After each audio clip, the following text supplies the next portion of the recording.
Hey Bulldogs, Chris Bryant, CCNA number 12933 here, and in today's Cisco CCNA tutorial and video practice exam combination, we're going to be taking on distance vector protocol behavior and static routes. We're going to be presenting you with 5 questions today, most of them multiple choice, and of course our multiple choice questions are always the dreaded choose all that apply when it comes to the right answers. They're not always the most fun in practice, but it's good practice for the exam as well. Also, in today's exam, we're going to have a tutorial or two built in as well. So we're going to go through the questions pretty quickly. So if you need to pause the video for a moment or two while you think about your answer, feel free to do so. And let's jump right into question 1. Which of these routing protocols uses broadcasts to transmit routing updates? We'll head over to question 2. When using the IP route command to create static routes, which of these 4 are acceptable options? Sometimes we can use an IP address and sometimes we can use the name of an interface, but we need to know which is going to belong to the next hop and which is going to belong to the local router. Let's go ahead and head for the next question. Is it possible, and legal of course, to create a static route to the address 0000? Which statement best describes that? Next question, identify the advantages of using static routes. We spend a lot of time discussing dynamic routing protocols, but static routes are important too. Which one of these are advantages? And then finally, a short answer question for you. What network rule is described by this statement? A route cannot be advertised out the same interface upon which the advertisement for that route was originally received. And that's a distance vector routing protocol rule. Also, for extra credit, tell me why that's true. What does this help do? Let's go back to the questions then, and let's hit question number 1. The only routing protocol on this list that uses a broadcast is RIP version 1. RIP version 2, OSPF, and EIGRP all use multicasts to transmit their routing updates. With question 2, sorry about the slide there, when we use the IP route command to create a static route, you can either indicate the IP address of the next hop router or the name of the local router's exit interface. And I'm going to bring the live equipment up here and we'll take a look actually at the syntax of the static route command, IP route that is, and also we'll see what happens when we try to create a static route that uses the local router's IP address as the next hop.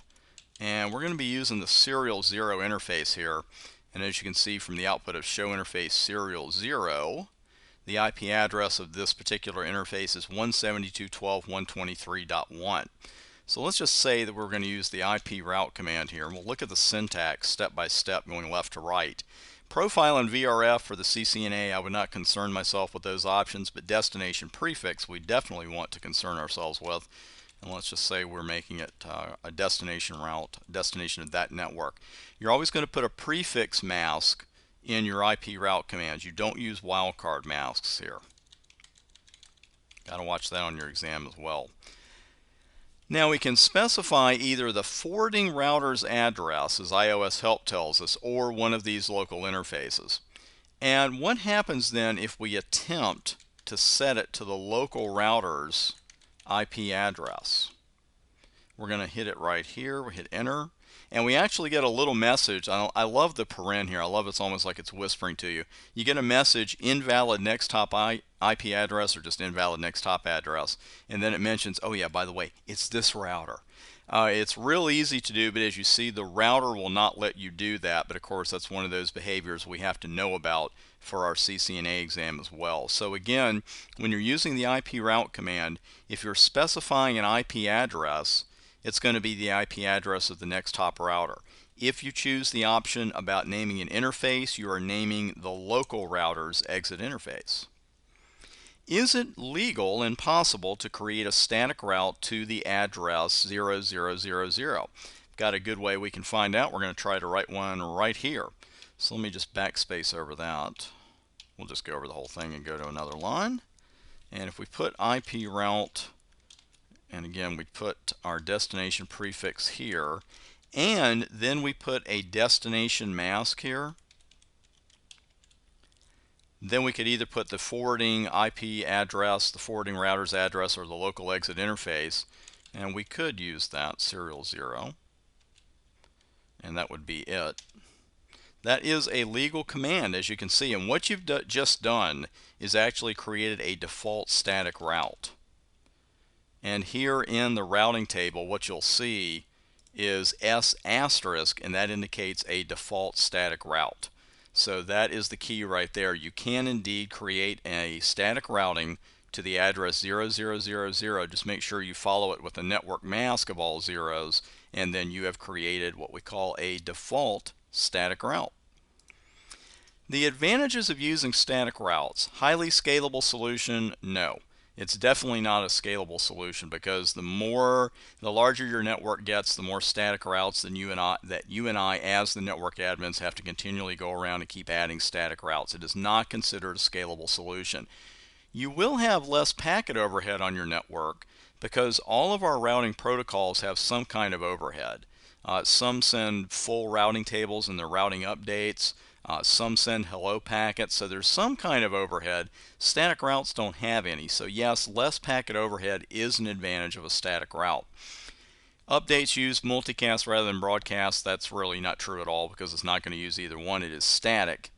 And you can use static routes to replace multiple dynamic routes, and that comes in handy particularly on a spoke router in a hub and spoke configuration, because if you're looking at a situation where you got a spoke router and everything it sends out is going to go to the hub, you only need really that one default static route saying, I don't care where the data is destined to, just send it to this next hop IP address.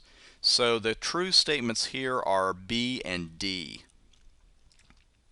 And what network rule is described by the following: this is split horizon, and it is a default distance vector behavior. It's not a default link state behavior, but it is a default distance vector behavior. And the reason we run split horizon is to prevent routing loops from forming.